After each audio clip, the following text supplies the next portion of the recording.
Hey guys, and thank you so much for joining me again today for another episode of Talking South Carolina. Now, we got a good one for you today, and I hope I can understand everything she says. We have Queen Quet, who is the Chieftess of the Gullah Geechee Nation. She's also the founder of the Gullah Geechee Sea Island Coalition. We are going to find out all about what that is about in their 25th anniversary coming up. And so hang on just a second and I will bring her on.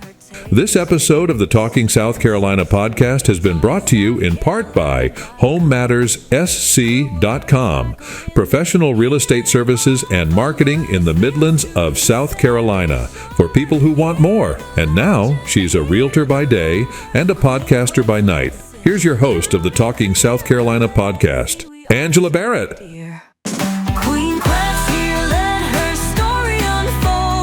Well, thank you so much for being with me today. It is such an honor. Glad you're familiar with her. Yeah, I was going to say, I probably should have told you, if you're going to talk real deep, what I call the Gullah Geechee, I am probably not going to be able to understand you, which is terrible. Look, yeah, I'm just like a bunch of people with in South Carolina. You don't even know all of what we the crack your teeth and say. All right, man, I don't know anything like that. But I just want you to know I can't speak your language as well, Angela. I can help you out. Well, that is one of my questions. I will first give you a story, and then I'll tell you the question. I'll give you the question. So, my second grade kindergarten teacher loved to speak Geechee.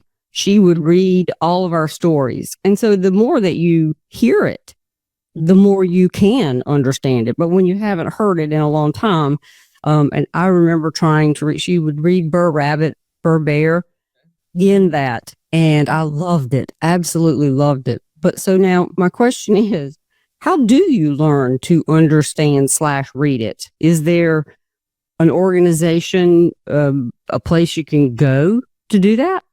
Well, first of all, let's cover this part. Okay. Gullah is the language itself, which is what you heard me speaking.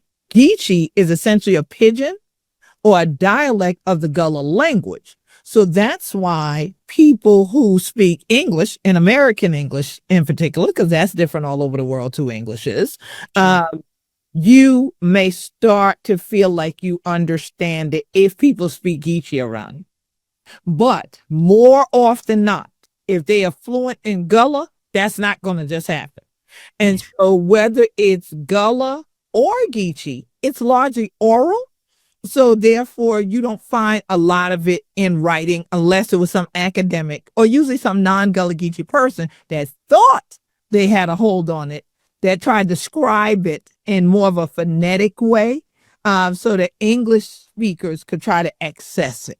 But what I found over the years is a lot of that stuff is wrong.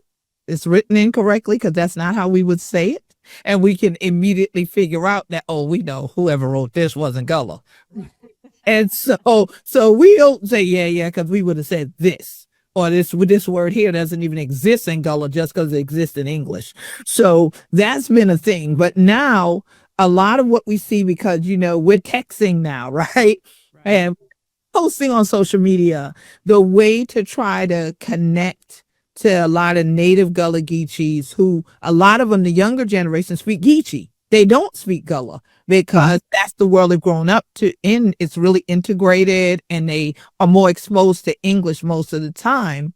So it makes it more accessible if we just phonetically put things out there. So there's no school, there's no one organization doing that. There's no quote unquote standardized way for anybody to write Gullah Geechee. Is still an oral language. And so definitely it's something we take pride in having. And it's always fun to hear people say to us, they're reading it to us. Like you mentioned that story and we're sitting there going, what? Yeah. Say, let me have that. Let me see what you're looking at. And one of us will read it and the whole intonations and inflections, everything changes. And it changes. Yeah. Yeah. And I don't know that the book certainly wasn't written that way. It was just the way that she was read it to us. Yes. Yeah. It was great. So tell us first, the Gullah Geechee Nation. Tell us about that, because that's different than the Gullah Geechee Sea Island Coalition, which Absolutely. So tell me. let me tell you. So the Gullah Geechee Sea Island Coalition is older than the Gullah Geechee Nation.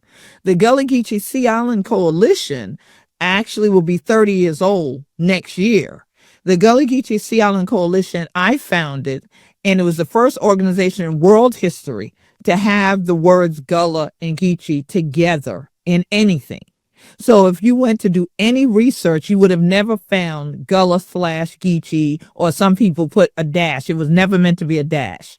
So the vision that I had, anything I looked up, I'm a computer scientist and mathematician by degree. So I was using the internet before everybody else, one might say, next to the government, because the government had it first. And so when they started releasing it so that the general public could use it, I was an early user. So one of the things I wanted to do was to find out what was on this thing. What is this internet thing? You know, cast nets are my thing, right? I'm Gullah Geechee. So what's the internet? What we gonna catch with this net? So I wondered, had they caught any Gullah stuff? Had they caught any Geechee stuff? And I had to put those words in separately. Like we would say into the search engine, if you put Gullah Geechee, nothing. You put Gullah, you got maybe one page. You put in Geechee, you probably got 2 pages. And that was it. Versus now, you could be there for months if you put those words in separately. And so the Gullah Geechee Sea Island Coalition was a vision that I had because there was so much displacement of native Gullah Geechees happening from the Sea Islands between Jacksonville, North Carolina, and Jacksonville, Florida. So I said, well, I got to do something about this. So I talked to elders that I brought together at a conference on my home island, St. Helena Island, to the historic Penn Center.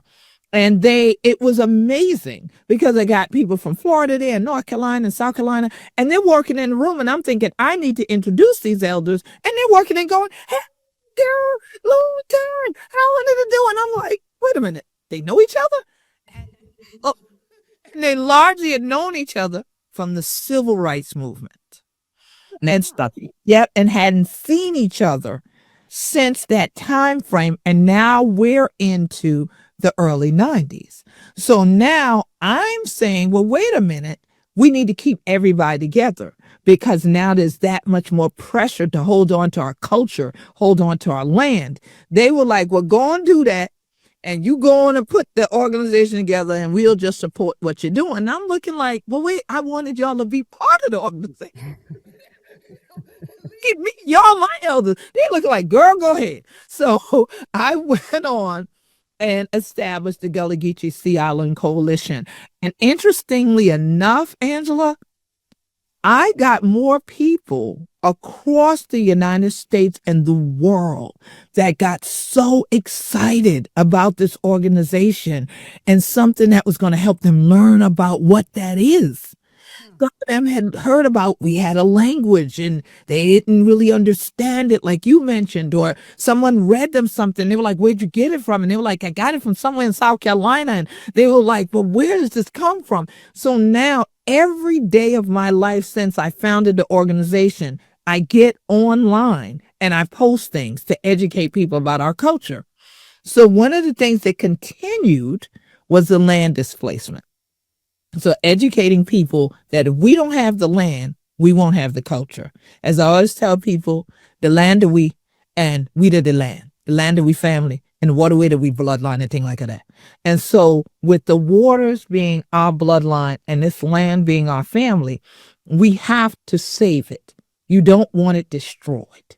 And so that now led to me being invited to the United Nations. And that connection going to the United Nations is where I started being taught by the International Human Rights Association for American Minorities about human rights law. I didn't know also there were all these elders that now were trying to figure out a way to bring all these Gullah Geechee people together to hold on to their land and to continue to teach their cultural heritage to their children. And here it is. I meet who is now Elder Carleytown out of Charleston. She contacts me. I meet Dr. Yusuf and Clyde, God bless the dead, who is a law professor, but a native of South Carolina. All right, that now lives in Canada. And they're saying, with what you're doing with the UN, you do realize y'all have your human right to self-determination. You can stand on that. So the Colleytown Gullah Geechee People Foundation led a petition and a vote that took place for one whole year from 1999, the first time I went to the United Nations and made world history again as the first Gullah Geechee to ever speak before the Human Rights Commission in Geneva, Switzerland. They were voting as I was heading over there, and they had this vote go on all the way until July 2nd, 2000, when I was installed and elected as the head funding body of the Gullah Geechee Nation. So I'm the official head of state for the Gullah Geechee Nation, the first person to do that. So the Gullah Geechee Nation is our own nation, like the United States is a nation. But in the nation, we have numerous organizations. So the Gullah Geechee Sea Island Coalition, albeit that it's older than the nation, it actually is an organization in the Gullah Geechee Nation, just like the Gullah Geechee Angel Network, the Gullah Geechee Cultural Community Trust that's down in Florida. There are a plethora of them. And so even Penn Center that I mentioned is a nonprofit. It's an organization, although it's a historic site. So there are a lot of organizations in the Gullah Geechee Nation, but the Gullah Geechee Nation is a nation, and I'm the head of state. We have a Wisdom Circle Council of Elders, which is kind of my cabinet, and I call it my right hand.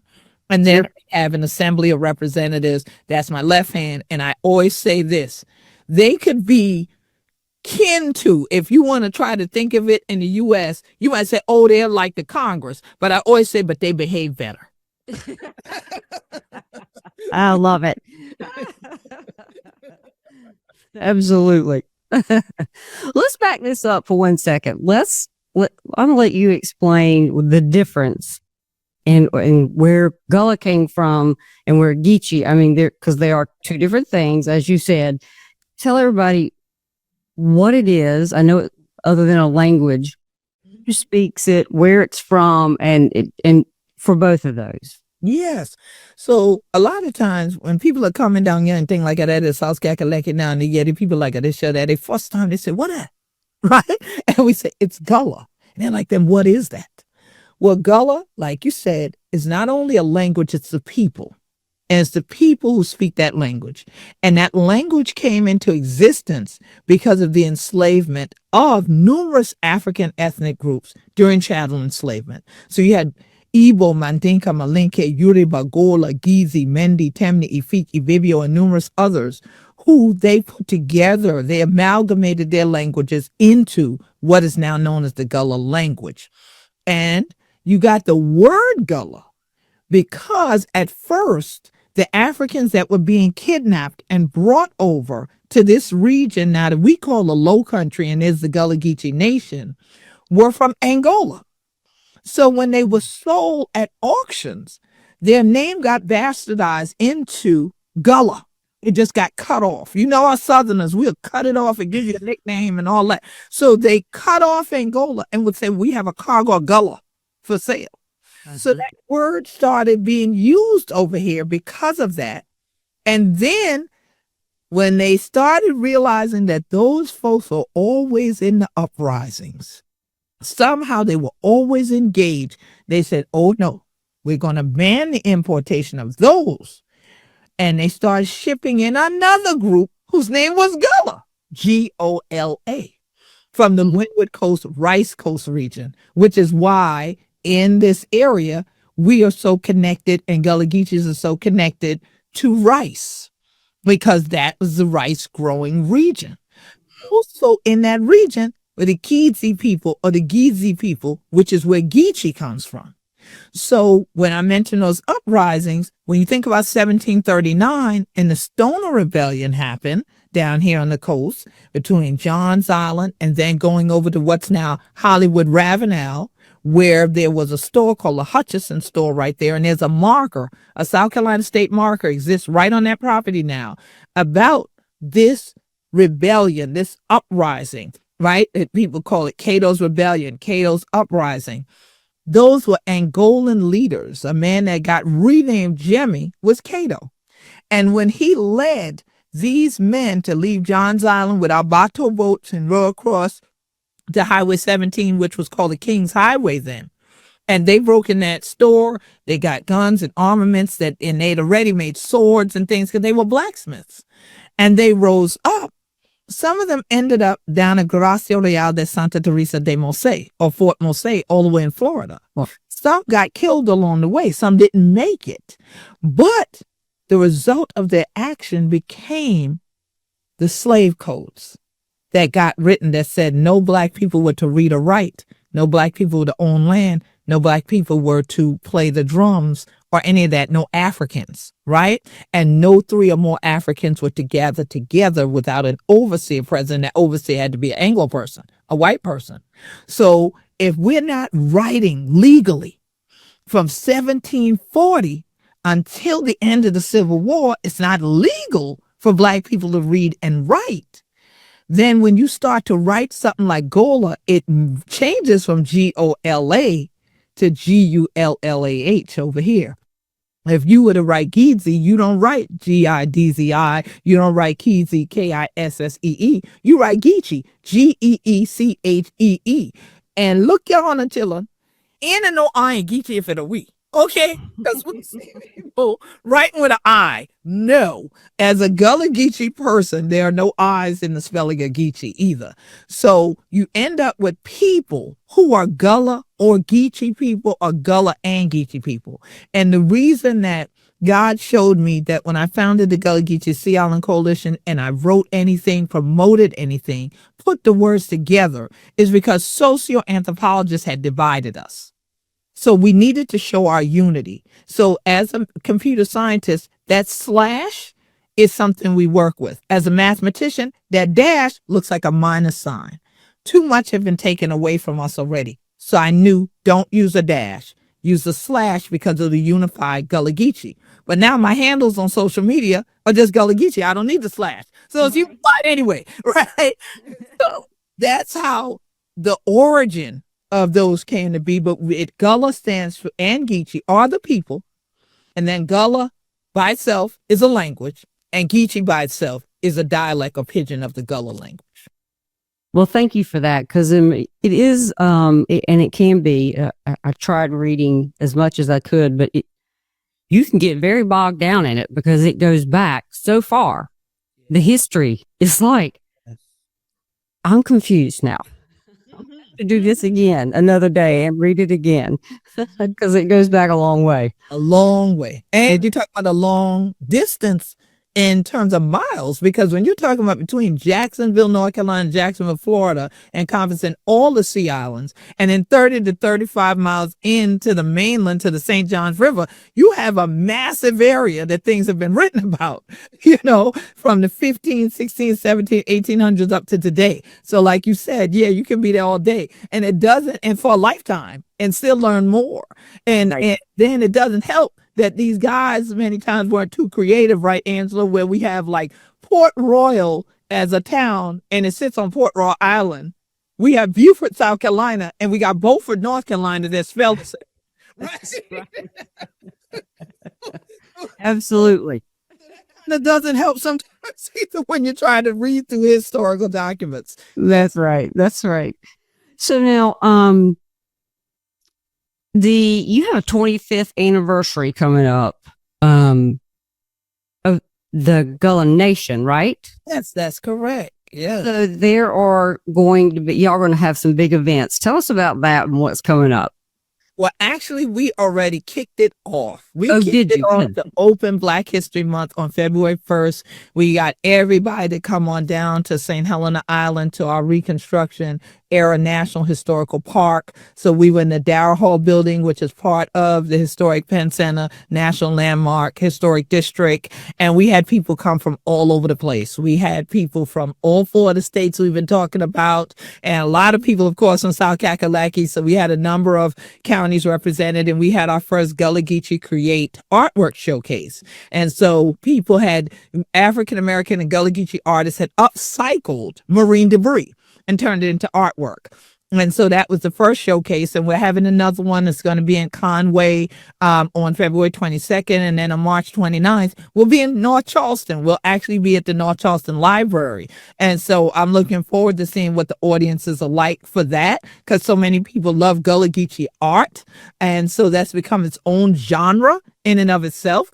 But throughout the year, we have a number of other fun things too. So I'm a dancer, self-taught dancer. I love dancing. Many people know I sing.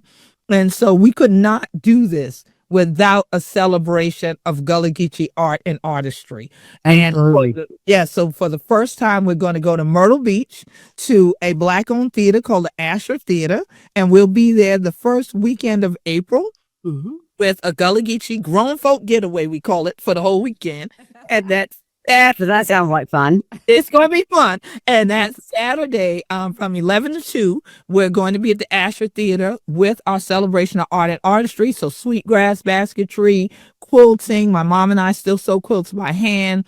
And there's going to be a lot of music. So you're going to have Southern Soul. You're going to have R&B, award-winning R&B singer out of Somerville, Marcus Allen. You're going to have St. Helena's own Bessie Nabnett and the For the Funk of It band. And so with speaking Gullah, we have Bridget Frazier out of Bluffton. She's going to be there with Gullah Geechee food. We have Fried Daddy out of Charleston. He's going to be there with Gullah Geechee food. So all that's going to go on. So you can look at it like a brunch lunch celebration.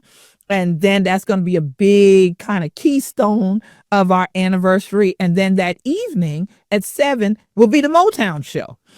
So people will have time between the two shows to kind of just go out, enjoy some other things, go refresh themselves, relax at the hotel, and then come on back. And then the other big thing we do every year is Gullah Geechee Nation Appreciation Week. So we will launch it the last Saturday in July at Historic Penn Center at noon. And we usually say advertise noon to 3. We haven't been able to get them people out of there at 3 o'clock. Okay. Everybody's there having so much fun. It's the Gullah Geechee family reunion that happens every year, and it launches Gullah Geechee Nation Appreciation Week, which goes through to the following Sunday. And we have events up and down the coast that whole week. Every evening there's stuff online, there's stuff in person. So we have a plethora of events. So if folks don't want to keep up, they can just follow GullahGeecheeNation.com. Just go in there, put the email in there, and then they'll always get updates. And then if there's social media people, like I said, we're at Gullah Geechee on Instagram and on X still for a minute. As we are on TikTok, we're Gullah Geechee Nation on TikTok, and we're Gullah Geechee Nation on Facebook. And so if they follow there, they'll keep up with all the other events that are happening all in between. So we're going to have a good time. Oh, yeah, that does sound like a lot of fun. Absolutely. Now, if people want to be more involved and or get involved, how do they do that? I would love for them to become members of the Gullah Geechee Sea Island Coalition. And like I said in the beginning, you do not have to be a native Gullah Geechee. You can just be someone who loves this culture, wants to see it thrive, wants to see the cultural heritage continue. If they go to gullahgeechee.biz, they can join on there and then become a member. And that way you're involved with all kinds of activities. When we're doing these marine debris cleanups, when we're having just fun, and then when we're having a lot of our educational sessions as well, you get the information before other people even do. And we're always posting to you to get engaged and really be a part of all the civic work that we do as well. There's a lot of environmental meetings we hold every year. We have our Coastal Cultures Conference every year here on St. Helena. And this year we're even going over to Edisto Island in March. So there's a lot of things that the members participate in, and they're actually all over the world. We have members throughout the Gullah Geechee Nation and supporters that are all over the world, and that's been the case for 29 years that we're coming up on. Now, you've written several books. Let's talk about those.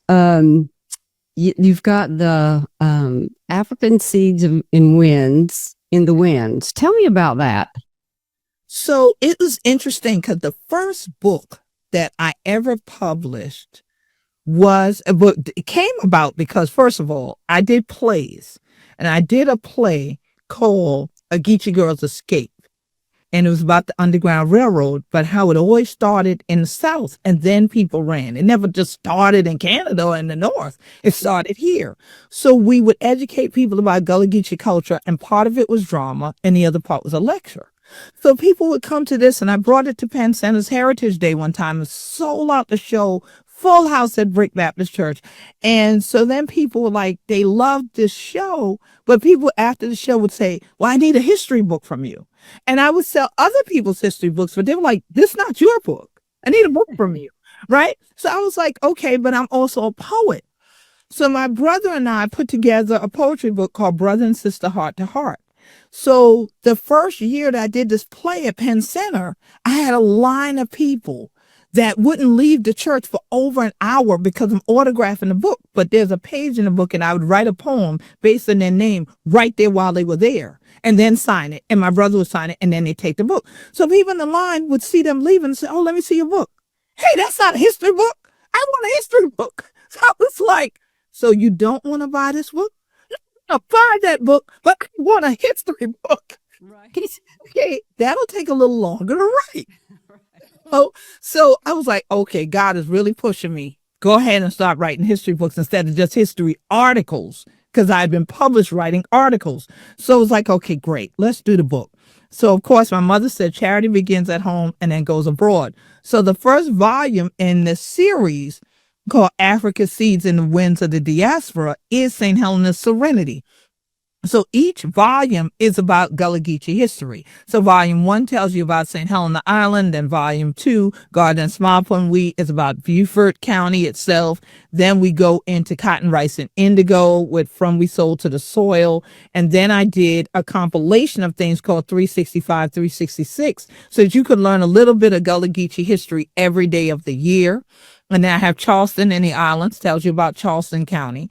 And then we also have for Our Place for We, which is telling you about the incorporated areas throughout the Gullah Geechee Nation. And then I have several other anthologies, We Be Gullah Geechee, The Legacy of Evo Landing, and so forth. But that series of books tells you the Gullah Geechee perspective on the history here in the Gullah Geechee Nation. So I have another volume of that series coming out this year. And then I have 3 children's books that are already out as well. Yeah. Yeah. Well, that's a good place to start. I mean, kind of like my question, how do you learn, not necessarily the language, but I mean, the whole history, because you sort of gotten it broken down where you don't go online and go, holy moly. It can be overwhelming. Yes, That's a good place to start. Or the African Seeds in the Winds series. That's a great place to start. And most people do start there or with the Legacy of Evo Landing.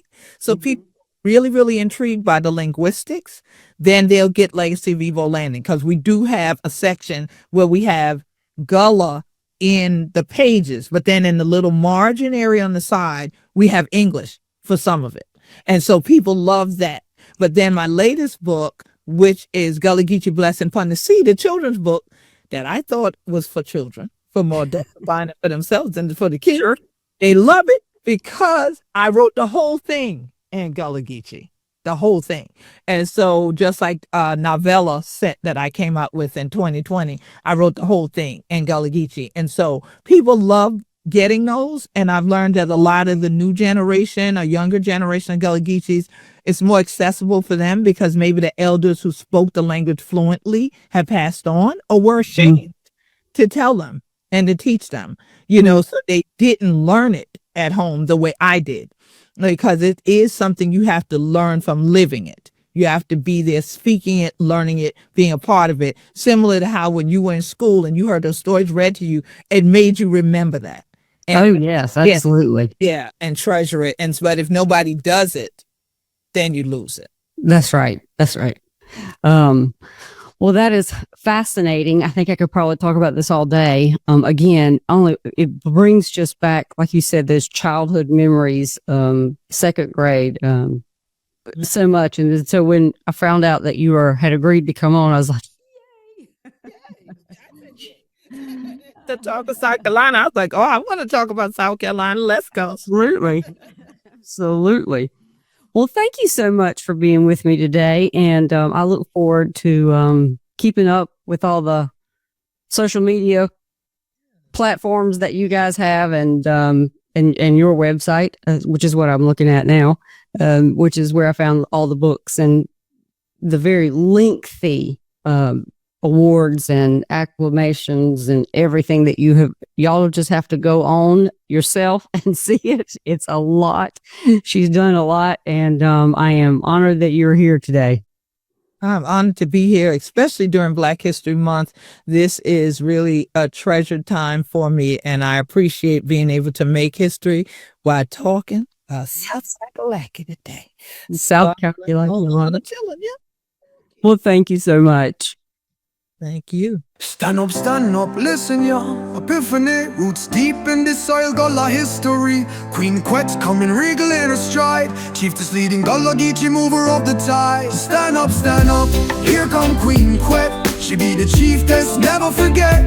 Guiding with people, true like a beacon. In the Gullah, Geechee nation, unity seeking.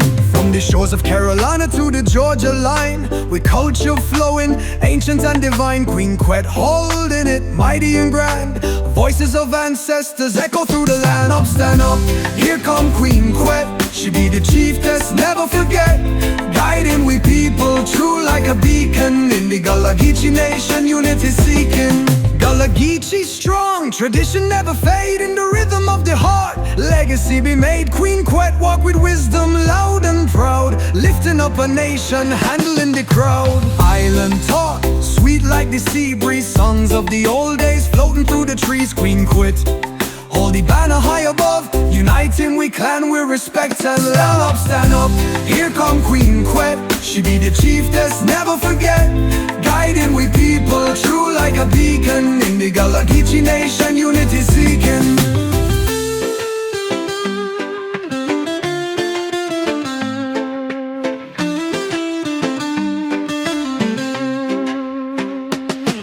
Stand up, here come Queen Quet. She be the Chieftess, never forget.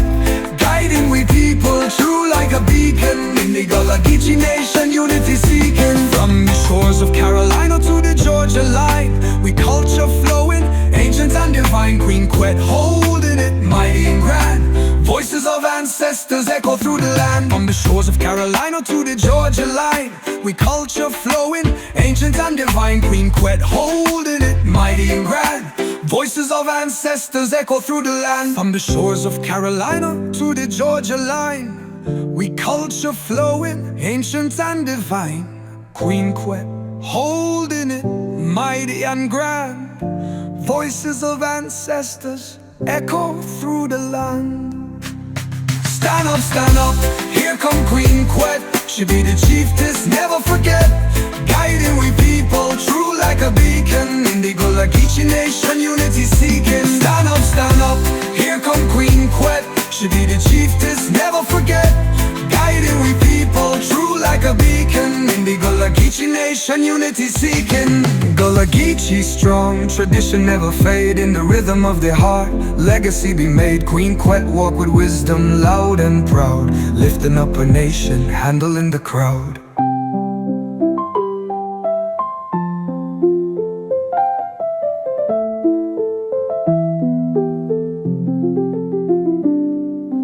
Island talk, sweet like the sea breeze. Songs of the old days floating through the trees. Queen Quet, hold the banner high above. Lifting up our nation, handling the crowd.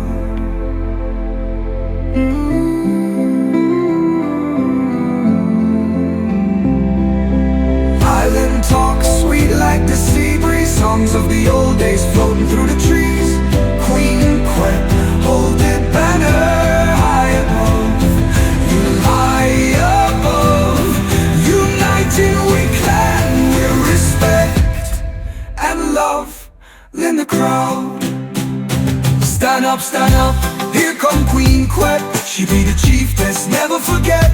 Guiding with people, true like a beacon. In the Gullah Geechee nation, unity seeking.